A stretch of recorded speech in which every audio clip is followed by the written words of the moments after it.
Thank you so much. Good morning.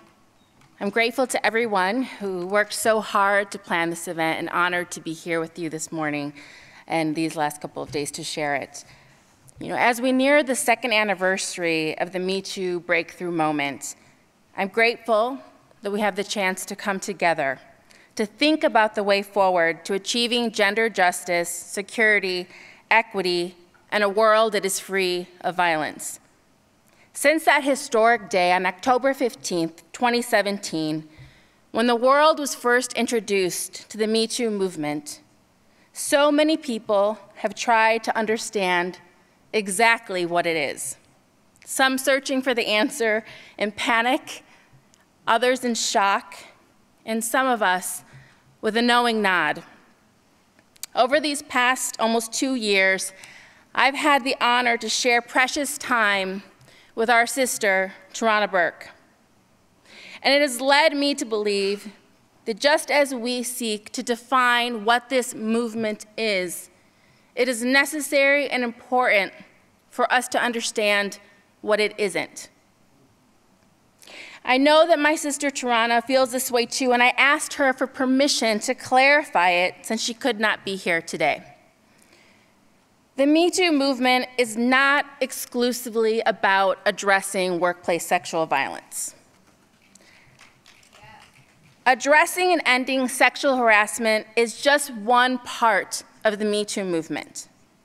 When Tarana created this project, her first project, MeToo, and as it has evolved over the years, she's focused on supporting survivors' healing journey across the spectrum of sexual violence, workplace being one type, but not the only form of sexual violence or survivor that it seeks to support.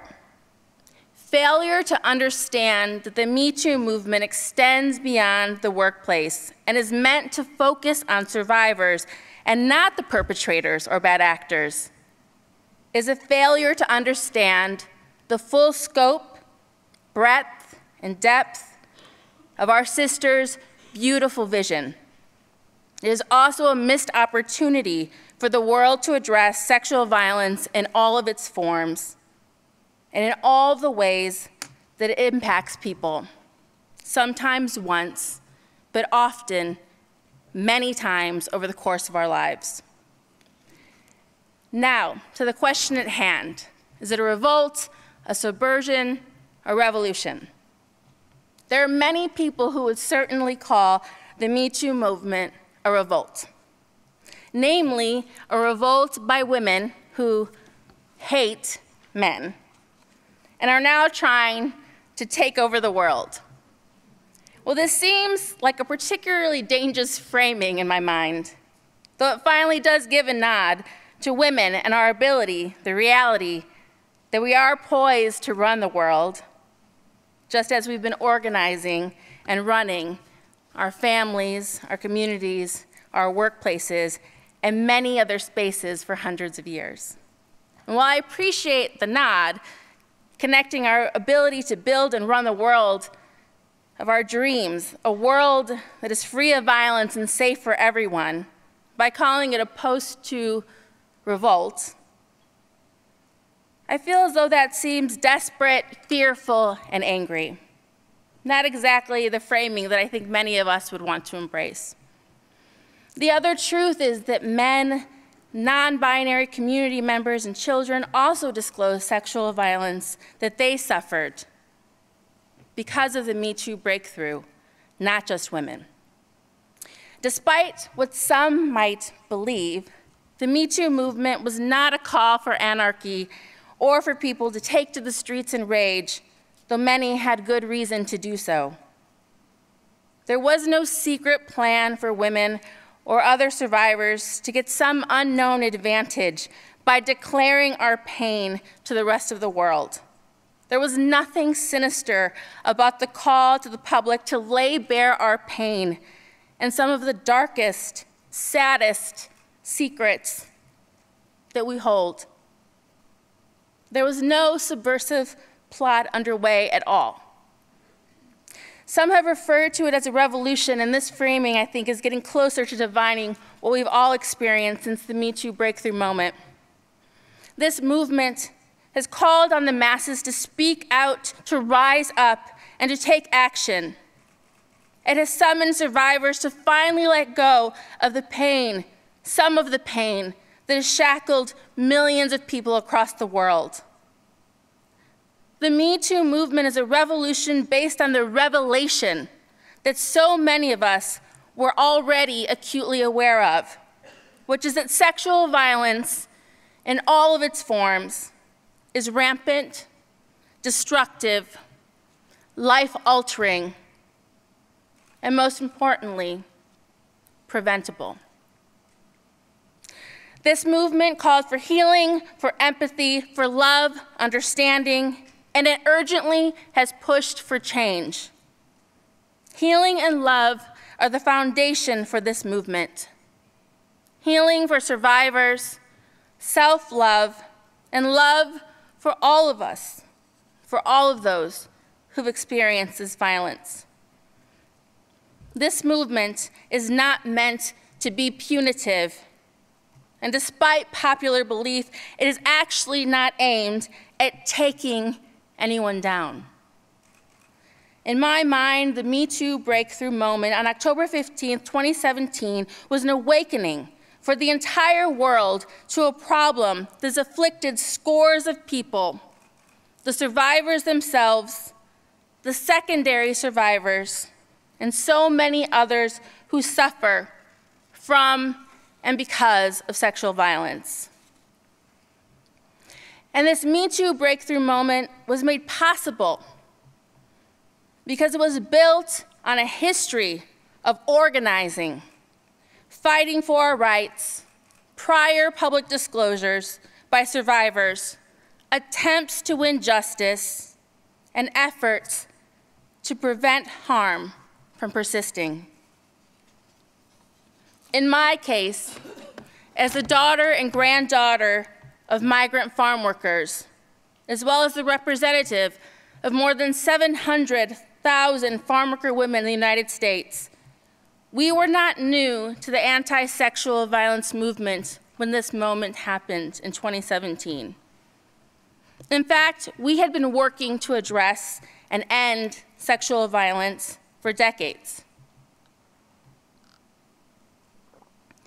In the wake of the MeToo breakthrough, domestic workers, janitors, hotel workers, and others were able to join together and quickly organize ourselves because we had been coming together for years.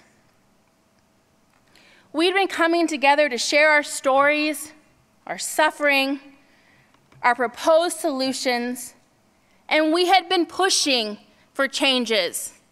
And sometimes we've been successful in winning change and winning justice.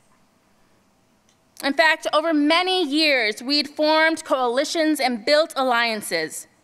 We saw the through line between anti-violence, workers' rights, women's, and other movements. We understood that we could not separate workers' issues from survivors' issues, because we're both workers and survivors. Similarly, we could not and cannot pretend that survivors only experience one incident of violence over the course of our lives.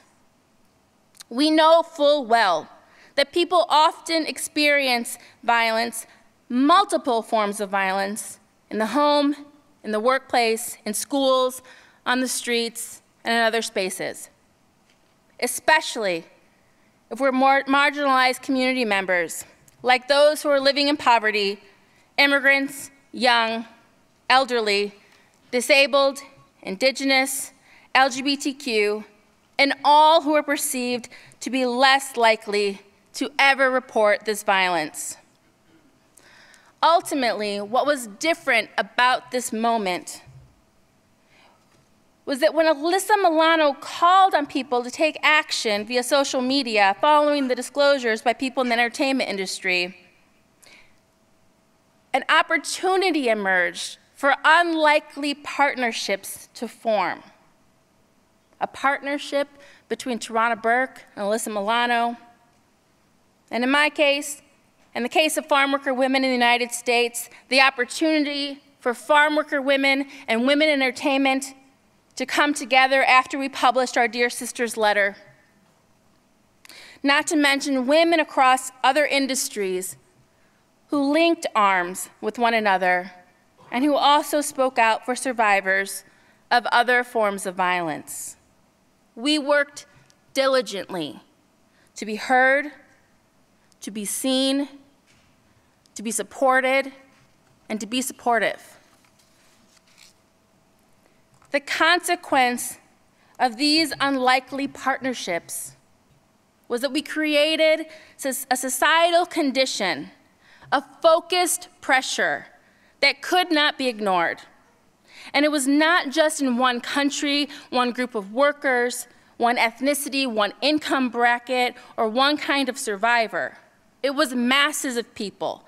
Together, we demanded a new North Star, where healing, love, safety, and security are the new norms, inside and outside of work.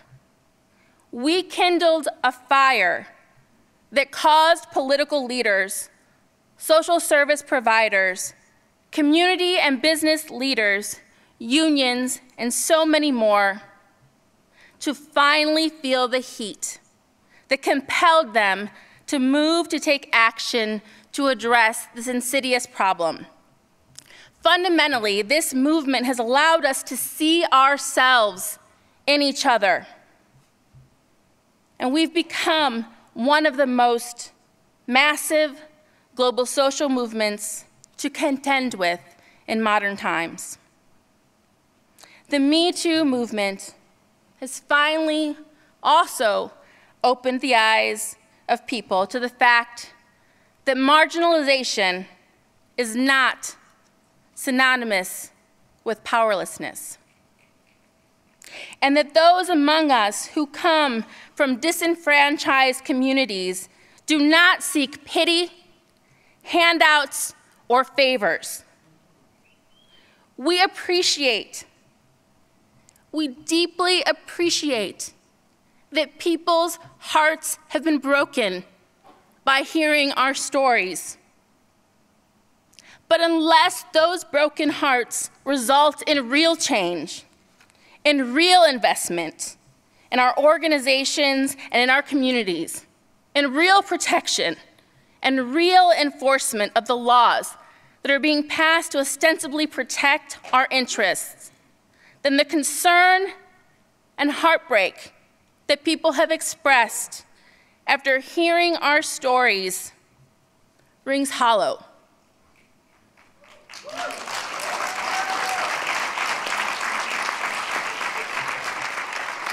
And if the most that we get in return is sympathy after all of this, then this movement moment will have meant very little to the most marginalized and vulnerable among us.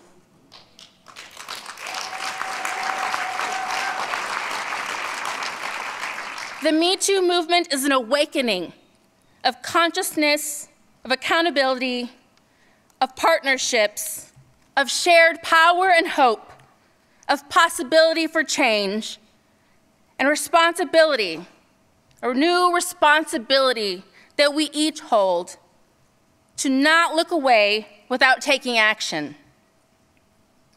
Now that we understand what the MeToo movement is and what it isn't, the question that we must each answer is what concrete actions will we each take to end this problem once and for all, to ensure that we do more, much more, than just talk about it.